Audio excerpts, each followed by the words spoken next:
Hey, good morning, everybody. It is Friday, and it is time for the week that was, or the weekly wrap, or whatever we're calling it this week. What did I get finished this week? Nothing. To be completely honest with you, I am about a third of the way through The Verifiers by Jane Peck, so hopefully I'm going to finish that up this month. I am almost done with Dead Heat by Jim Butcher, listening to that on audiobook. And then I am just about finished with, and I left it upstairs because I'm reading it. I was going to show you. I'm just about finished When the Moon Hits Your Eye by John Scalzi, which is a beautiful segue for this Sunday at noon Eastern Time. John Scalzi will be joining us for a live stream. So, questions, queries, conundrums, you know what to do. Bring them with you. We'll get them asked. So anyhow, that's what's going on. So yeah, those, like I said, two of those books I'm probably going to finish up this weekend. Well, obviously I'm going to finish up When the Moon Hits Your Eye because I'm talking to him on Sunday. But I will probably also finish Dead Heat this weekend. And then The Verifiers is, I will probably be finishing that up next week. So that's all on the book front for what we've done.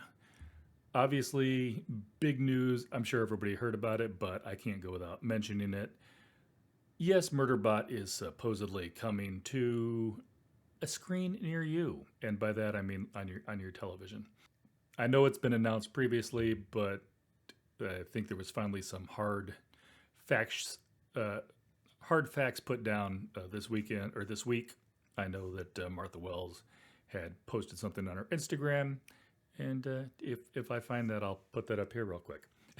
Anyhow, so that's all the big book news that I know of off the top of my head.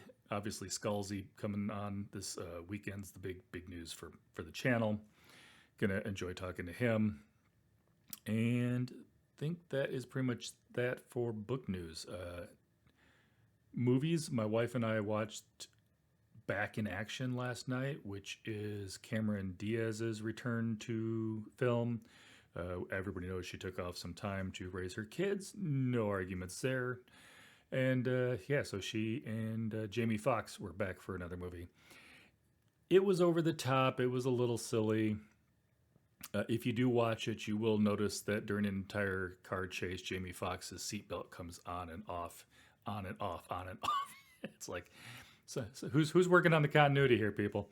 But it was fun. It is exactly what it pretends to be. So fun, over the top action movie.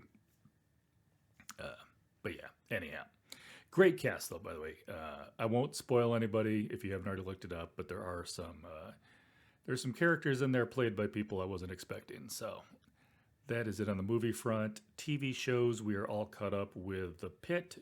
The newest one dropped last night at like 8 o'clock. My wife and I don't stay up that late to watch TV. So we will be catching up on that episode today. But up until last night, we were caught up on The Pit. And we've also been enjoying a little bit the new Matlock series. I just blanked on her name. Kathy Bates. Yeah, new series with Kathy Bates. It's a little hokey. It is not a new Matlock, even though it's by this, I believe it's by the same producers that created Matlock, and it's based on the Matlock series. She's not really Matlock. And you find that out episode 1. I'm not spoiling anything for you. So if you were trying to avoid it because you were thinking it was just a Matlock clone, or if you were looking forward to it because you were thinking it was a Matlock clone, it's not. It's Matlock in name only, and I mean that literally. It's even brought up in the show. So that's it on the TV front. Nothing else going on that I know of. Don't remember if I told you guys we did see Captain America last weekend. So I probably didn't because that would have been after Friday.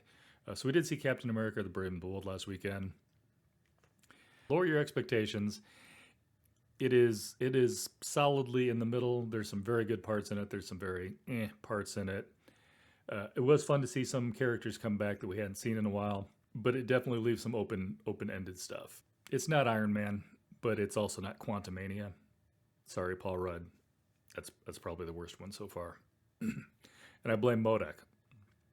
Nothing against the actor, but what they did with the MODOK character was just horrible. Anyhow, getting off topic. So like I said, Brave and the Bold, go in with like middling expectations, and it's probably going to meet them. But it's definitely still setting up for the Avengers movies coming up. We do know that there's going to be a new Avengers coming around the bend in a few years. They've slowed them down. So you do have to watch this one to keep up to pace. But yeah, like I said, it's not going to be as disappointing, I think, as the last Ant-Man movie was. But yeah, it's not setting any new standards either. So it's right down the center. But there was enough in it to enjoy. I enjoyed some of it. I'll give it that. That I think is probably going to wrap it up.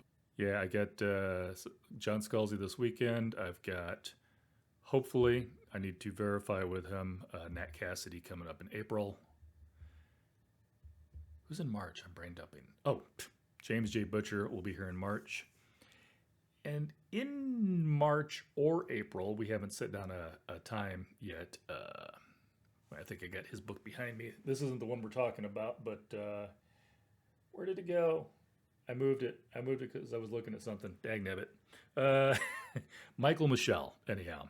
He's going to be coming back soon. Oh, and there's James J. Butcher over my shoulder, too. So Michael knows I have his book. I just don't know where I set it.